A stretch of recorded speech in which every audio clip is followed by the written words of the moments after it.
We're gonna have to look at how they actually build that X-Borg. It's gonna be very exciting considering that this is going to be the debut game of this X-Borg pick, at least in Season 10. Is he going to the jungle? Is he going to the XP lane? Let's find out as we enter game number 2 between ONIC Philippines and Echo. Okay, well, as everybody gets lined up, we're going to find out. Okay, it is an X-Borg jungle! There you go! Jungle. And so this, you were asking, you know, how is this all going to play out? Now we have a very interesting thing here that Carl TZ is bringing to the table here. And at the same time, you know, he's got the Festival of Blood. Yeah, we were discussing about this 2 days ago. I think that was with OSX and Santi. And we were theory crafting why X-Borg jungle might just be a good option today. It's because of the fact that, you know, X-Borg naturally builds up HP, but that's why Yawi's about to die here. Yeah, Yawi's actually being taken out first. Blood here. So it's Yawi on that Grok, and it's Sanford on the Masha, as you were saying, Midnight. Alright, X-Borg, reason why he's a very good jungler at the moment is because it's hard to invade an X-Borg. It happens so much damage, and also the slow factor is going to become a problem for a lot of the jungle invaders. And X-Borg naturally builds up HP, meaning more damage to neutral objectives, and that also scales up with the Lost Insanity. So I think Echo might just have a specific idea as to why this X-Borg works. And remember, they also have a Faramis. The ultimate of the X-Borg can be committed, like, he doesn't have to think about it. Well, I have a promise to save me. I haven't seen the interaction between the Cult Altar and the Last Insanity as well. You still lose the Firaga, but at least you don't have to worry about dying. Yeah, and that's a big plus for any lineup that runs this X-Borg for sure. But as we are looking at the XP lane, it feels like Sanford is having a tough time. Oh, and now they're actually going to put the focus here on Carl TZ as he is too slow and he's going to get taken out here. Sensui grabbing another kill for himself here. Nice little 1K gold lead, and Dur just missing that one on Sanji. Has to flicker out to be okay, but now Turtle going to be worked on here by ONIC Philippines. Yeah, Turtle will be started by ONIC Philippines. This is a major objective for them to start a snowball that they want. It's 2-0 already for Sensui. It looks like they're having a great time. They're actually contesting Carl TZ. Yeah, they're going to go right in, and Sanity's going to be popped here, looking for a kill. Grabs it, and Sensui falls. Carl TZ does not want to give that purple buff up, but here we go. They find another kill as Sanford grabs one for himself, but Dur just waiting in the bush here. It's going to be a little one-on-one action. Sanji there to back him up. Dude, that barrier was so dirty from Yawi. I know. Like, no exit, no escape. You're locked here with me. You're going to die. It's a firewall combo. You get the fire from Carl TZ, you get the wall from Yawi. Perfect execution coming in from Echo this time around. And ONIC, they had a good 1,000 gold lead, shredded down to just 300 right now. Oh, ONIC really has to be careful when it comes to invading the enemy junglers. They did have a, they did just become successful with the first invade onto Carl TZ because Echo were not expecting to have 4 heroes on their face. But after that, they grouped up and they knew that they had to fight against ONIC. And this is the beauty of having a Grok and X-Borg. It's really hard to contest your heroes because you have the X-Borg wherein he can he can move away once the Firaga is no longer there, and you also have a re-engage from the Grok with the Wild Charge. And also, again, I have to remind you that the Guardian's Barrier is such a nuisance against ONIC Philippines, especially with the X-Borg on the lineup of Echo. They need to be careful when it comes to their positioning because they might just be heavily punished. Yeah, might just be a 3v4 here down bottom lane, but looks like ONIC Philippines will be rushing away from it. 20 seconds from now, the first, or I think the second turtle of the game will be spawning, with ONIC already securing the first one. Yeah, so, and at the same time, Super Prince was able to go ahead and grab that Cold Altar himself, which will set them up in a good position for this turtle fight. Also, Nets getting his first big item here. And like we said, we saw this previous game. If Nets can just farm up on this quad, get into a comfort position where he has items, that Blazing Duet will be a nuisance here for Echo. But now as they go ahead and give the go on this turtle, it's going to be about half health. Yawi trying to zone them out, does the Wild Charge, but just knocks them up. But the turtle is secured here by Sensui. And And that's going to be the pop. Colt Alter for 1 and 2 as Carl TZ does fall. Sanji has to flicker out here. Sanford 1 versus 4. Can he get out of this one? He has plenty of health bars.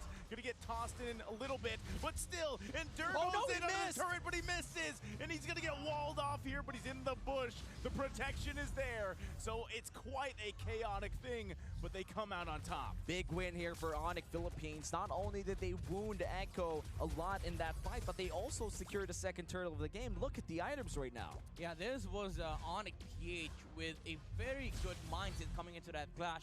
They're not even concerned about the neutral objectives. They just want to shut down the Xbox so they have an access towards the carry on the late game. The Holy Baptism, it was enough to secure the timing. Even though Sensui was up in the air from the wall charge of the Grok, it was enough for him to be able to use the retribution at the proper timing. That was because, again, of the Holy Baptism that came out from Rapido, disabling Cartesian from taking the turtle. Sanji? He's going to be in trouble here as he falls. Yaoi's a little bit too late, gets the Guardian's Barrier off here. There's going to be last insanity. They're going to push him back a little bit. Cold Holder comes down too. Under the turret they go. Another flicker from Yaoi, but Carl TZ falls with the blazing duet, forcing him back. ONIC Philippines with another big play, but look at Benny Cutie, 1 versus 3 as he grabs a kill before falling himself. Sanji a little bit too late here. Has to be careful because Dur waiting right on the other side of the turret. They crash down. Nice He's dodge. still finally gets taken down. Killing spree for Super Prince. ONIC Philippines in that fight, stealing away that Cult Altar. What a play from Super Prince. I have to say, there's a reason why a lot of the MPL teams are eyeing to get this player on the side of ONIC PH, and he did just show up on that fight. He stole the ultimate of the Paramis when Carl TZ was about to use the ultimate, and he popped it at the right time. And Echo, they had nothing left on the tank, and ONIC PH, they pushed through the middle lane. They didn't even care if the tower was still standing, as they wanted to take more objectives under their belt. And Benecutie does secure another kill here. And looking at the scores, it looks like Sanford and Benecutie will be the ones to carry the Echo banner this time around. Carl TZ has been preemptively shut down by ONIC Philippines. Yeah, he's having a difficult time, right, in just the jungle in general here. But, you know, he's not that far behind in terms of levels at least, which is usually what you would expect when that Demon Slayer emblem on the Demon Slayer emblem's on the other side here. So, still, I think Carl TZ needs to slowly come back from that deficit that he has. But that's not to say that the last insanity is not going to play a role here later on in the game. Sanji looking for something to happen here in the top lane. So far, it has been a game controlled by ONIC Philippines, a 3K gold this time around. And it's kind of sad to look at Carl TZ with a low mechanical ceiling hero. Am I right? Like, we're used to him playing the Lancelots and the Links of the world. Yeah, right now he might be feeling that he's playing a custom against the bots. It is the it is the choice of hero that Echo went for, and ONIC PH, they're punishing this really, really heavily against Carl TZ. 1-3-2 right now on the export. But what matters is the sustainability on the late game, and Echo knows this. They're just making a lot of space for Benecutie to be able to farm. That's why you see right now Yaoi just protecting the carry from ONIC PH right now. Sensui, he does know that they have to have solutions versus this carry right now. Yeah, I mean, so that, as you were just saying, Midnight, they really need to protect Benecutie. And, you know, Sanford's going to be doing the best he can on this Masha.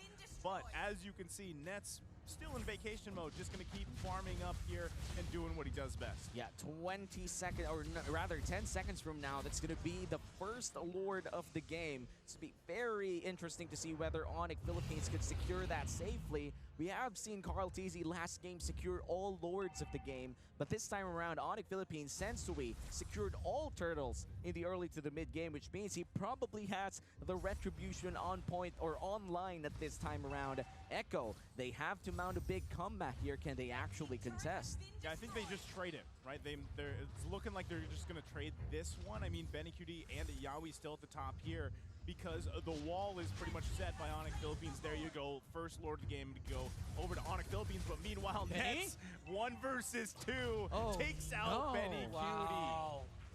Big outplay. I did see the minimap there. I think the Grok missed his ultimate. Yep. This is the strength of the Claude. I can't remember which MPL coach told me this, but Claude is the best late game marksman, and he did just show up there. Nets, he knew that there's no way that Echo can take him down on that specific moment, as he had too much farm. And ONIC, they're gonna use this Lord as a way to keep on maximizing their lead. Rapidude? What? Rapidude actually takes quite a bit of damage and does fall here. Lord's still going to be up, but that is one down here for ONIC Philippines. Echo going to go ahead and do their best to defend, but they go in. Sanford giving the go signal. Colt Alto is going to be popped. There's the blazing duet from Nets, and they back off here. So Echo able to defend for now. Wow, I wonder what happened in their communication there. Rapidude definitely wasn't in the right place, and Echo Philippines were able to defend mainly because of that man down. Yeah, and also this is where things get difficult for ONIC. Yes, you do have the Claw, you do have the Valentina. Actually, you have a lot of damage on the side of ONIC, but you need to find key heroes on Echo to be able to pick off before you actually engage into a fight. This is where X-Borg and Grok is really, really strong. Base defense is going to become a huge problem for ONIC. Yeah. And speaking of base defense, ONIC Philippines this time around does have that late game advantage, as you said, Midnight. The Claude, I wonder who told you that, but it's going to be the best marksman in the late game. And Carrie, where does she fall there? Second best. Second best marksman. But you know, in terms of single target, we would have to say in terms of DPS. In terms of DPS and true damage, Benny definitely has that with him. But right now, they are going to contest this purple once again. Great wall from Yawi to protect him. I think, you know, you just continue to buy time if you're Echo, right? You want to allow Benny to get those items, get farmed up here, and just, like you said, the one advantage that the Echo's lineup has is that defense kind of playstyle, that advantage in the base specifically, right? So if they can even start off by getting a pick off, if they can, leading into that next Lord, maybe they can contest it, but still, 7K gold lead. Dur's gonna spawn out of that conceal, so he backs off from here. The Yawi conceal. The Yawi conceal. You know, Yawi has been doing this for the longest time, but Sensui. They're gonna crash it down here, but Echo gonna play the defense a little bit longer. Lord gonna be up here shortly. Sensui just gonna give that vision. He got it. I believe he stole that right from Carl Teasy. That must feel bad for Carl Teasy, but you know, the jungle emblem doesn't even give you bonus retribution damage anymore, so fair game really got stolen away from Carl Teasy, and now he's acting up. That was Sensui telling Carl, okay, you keep on using retribution on me, I'm gonna steal your orange bomb. And that was one of the plays to put them at an 8K advantage against Echo. And now they're going to start the second Lord of the game, the first Luminous Lord. And I think they're going to give it away. Echo's just going to be fine with it. Yeah. Again, give it away. Base defense is the key here for Echo. ONIC just have so many gold on their side. And again, this is because of the pressure that Rapido put on to Carl Teasy. He was not able to play the X-Borg game. And the surprises that ONIC brought, like who would expect 4 heroes to just show up in front of an X-Borg? Yeah, and I mean, even now, like, you know, so he's able to grab his purple, but like we said, they've got to deal with the Lord out marching down the middle now. They have a great composition for that defense, that base defense. We'll see if they can hold on here in the mid lane. No, Echo winning game number 1. Feels like ONIC just held on to what they know what is right, and they still dominating from early to down here in the late game. Here comes Luminous Lord. They're going to push it down. No team fight just yet. It looks like the Lord just melted right in front of Echo. Conceal play going to come out. The Yawi conceal once again. But so far, you can consider this a successful defense from Echo. That's part 2. They already did that 2 times in this game, defending against the level 1 Lord, and now to the Luminous Lord. They never lost an inhibitor turret. Again, this is a problem for ONIC. They need to find a way to crack the base of Echo, because there is gonna, there is gonna be a point in the game wherein all of you just reach the maximum potential. And it's right here as Sensui goes in, but behind the wall, the turret last Insanity's going to be popped. They're looking to fight under the turret. They don't get it down. Benny Cutie joining the fight. Blazing Duet's going to be committed. They get the stun with Wild Charge. Immortality is still there to deal with. No one falling just yet. Turret's still going to be up, and it's still a defense from Echo. This is the Cult Altar meta, boys. But Too many ghosts. Too many ghosts, no, not even a single death. That's what happened in that fight. But the inhibitor turret down mid lane does go down for the side of ONIC. Find a way to crack the base finally. It's a matter of fighting against the ghosts. So ONIC PH, they definitely have a huge advantage here, but you need to be concerned about the DPS of what the amount of DPS that Echo can bring into the table during base defense. Claude should be worried about getting picked off by the wild charge of Yawi. But other than that, ONIC PH, they're sitting at a tight spot. It is a very tight spot to sit at because 40 seconds from now, the next Lord will be spawning. In ONIC Philippines, they have gotten uncontested objectives for the entirety of this game. And this is something that they have to stop for if you're Echo. Yeah, and I mean, you want to just continue to get as much gold as you can here, right? I don't think, yeah, the top screen, that's not correct here. Still, Echo trying to gain pretty much ground, The stats gave up after the last fight. Now they're back, right? So like the amount of ghosts. I was wondering if it got thrown off by the ghost battle there, but that's the thing. You're working from a huge gold gap here. And as we're reaching the 15-minute mark or the 16-minute mark, this next Lord comes up. You might be at a point where Echo just continues to concede the Lords and wants to just fight in the base. But how long can you continue to do that? I think they can do it all day because ONIC PH, again, as I mentioned earlier, they're reaching their peak potential, and we haven't seen Echoes yet. Like, the amount of items that they have on the side is still just increasing. ONIC PH, the only things that they can buy right now are the potions and the immortalities or the casual winter truncheons. Yeah, and you know, when we look at the gold graph, a lot of times it takes around 60,000 gold or 65,000 gold to actually secure that even Steven scenario where it doesn't matter what happened in early to the mid. What matters is the next team fight. So it's going to be a lot of time here for Echo to actually achieve that. Perhaps even 2 more defenses against a Lord. But you know, one team fight blunder from ONIC could actually change this. We've seen big comebacks. We were no strangers to that in the first 2 days of MPL. Yeah, if there's anything about week 1, it's literally the week of crazy surprises and comebacks, right? So already a Lord here going to be in the mid side.